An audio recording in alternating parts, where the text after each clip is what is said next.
Good morning, everyone. It's Sunday morning and it's September the 1st, 2024. My goodness, this year is just zipping by. It's unbelievable. And it's beautiful weather out here outside my studio. And I wanted to show you a little bit what's going on with the weather in general, the tropical weather. And boy, I'm looking at the wrong screen here. But while we're here, let me go ahead and show you. This is I'll show you the feature that we're looking at for possible development. And it's this feature right here. This is over the next 2 days. We have two features. You can see, boy, it is really dry out here over the Atlantic, right on. I don't really see this becoming a really hyperactive season like the forecasters were saying since April and May, and they still said on August 1st, the update is going to be a really active season. I really don't see it happening that way. However, that doesn't mean it's not going to be a season that features a few really destructive storms. And the reason I say that is because I was watching another weather reporter last night talking about this cooler than normal sea surface temperatures that are emerging across the eastern Atlantic right now. It's what they call an Atlantic Nina, like a La Nina in the Pacific, but this is an Atlantic Nina. It's cooler than normal, and so that some of those waters are spilling up in this direction, right where the storms are developing. And then on top of that, you've got the really crazy dry air that is continuing to come off of Morocco, North Africa, and invade this area right here. Just super dry air going all the way across to the Atlantic, all the way almost to the Bahamas. So as long as that continues to happen, this is not going to be one of those seasons where we get a lot more of those developing long track hurricanes that have come that develop way out here and they come all the way across and they come in and hit like that. What we could see is there was disturbances popping up right here, not getting organized till they get about this area, Western Caribbean, and then they come into the Gulf and explode, or they come into this area, Southwest Atlantic, and explode and come up here at the East Coast. That could very well happen as we get into October. We could see a lot more East Coast threats from the Southwest Atlantic and the Caribbean. So that's what I'm thinking anyway. Well, let me go back here real quick. I want to show you the true color satellite loop of the Atlantic and the Pacific, and there's quite a bit of stuff, quite a bit more thunderstorm activity popping up. And as you can see here, over the eastern Pacific Ocean right now, there's still a lot of convection out here, and there is a couple of areas that could develop out of this. Like I see like a little bit of spinning here, and I see a little bit of spinning in here. So we could get a couple more tropical storms in the Pacific, but I would say overall the Atlantic is starting to slowly wake up again.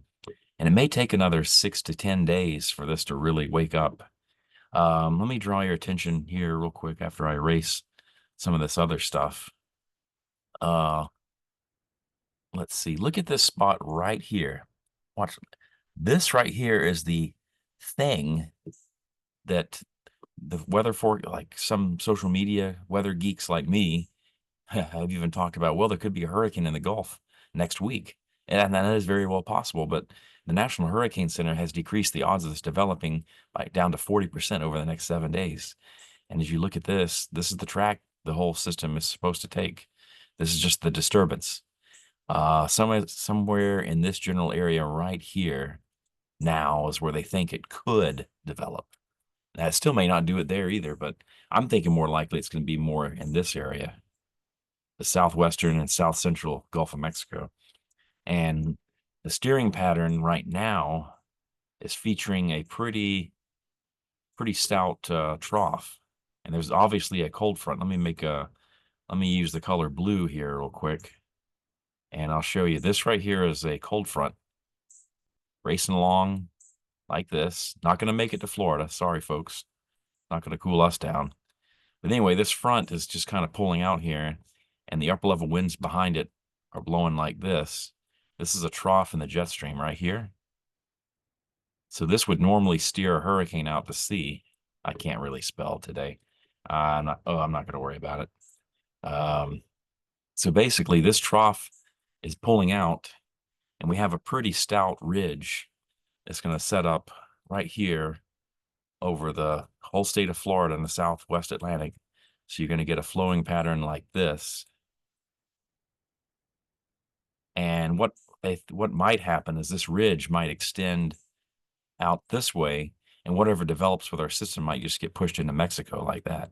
I think that's very much a possibility. Or another possibility is we do have one of those shortwave troughs that comes down and gets really strong and pulls the system north later, like towards southeast Texas and southwest Louisiana. That's a possibility too.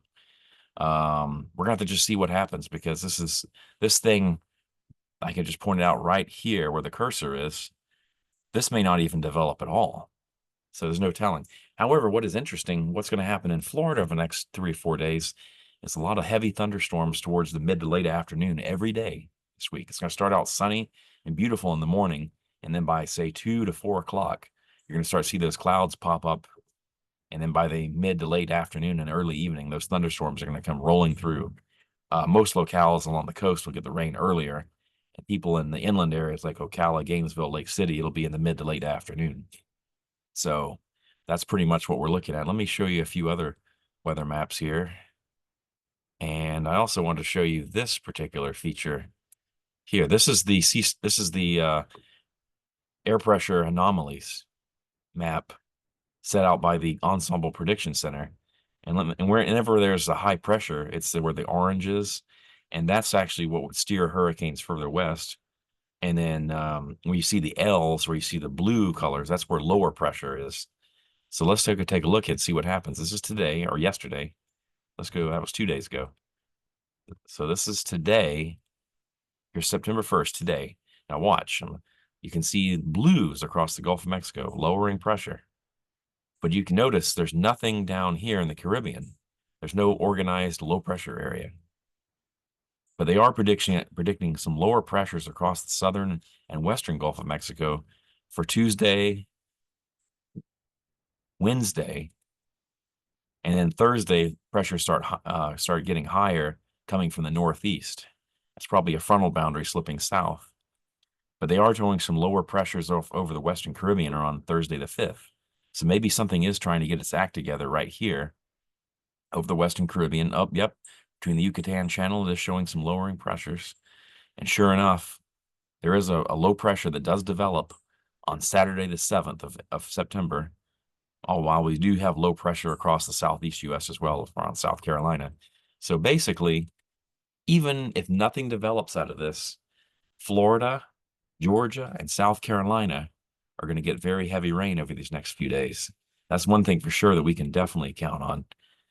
We could still have more flooding. And honestly, I think that's about it. Let me look at, I've got a lady with emphysema behind me. She coughs and she smokes and smokes and smokes like a chimney. And let's see, let's take a look at this other satellite picture here.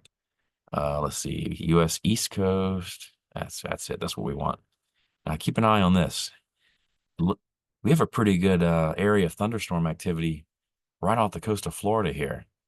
And they're not talking about development, but I see a pretty good little rotation right here. You see that?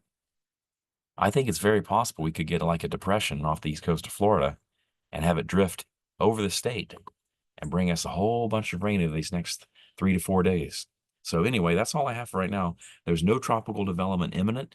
However, a lot of rain and moisture is coming to Florida, Georgia, and South Carolina over the next 3 to 5 days. That's all I've got for right now. I will talk to you guys later. Have a great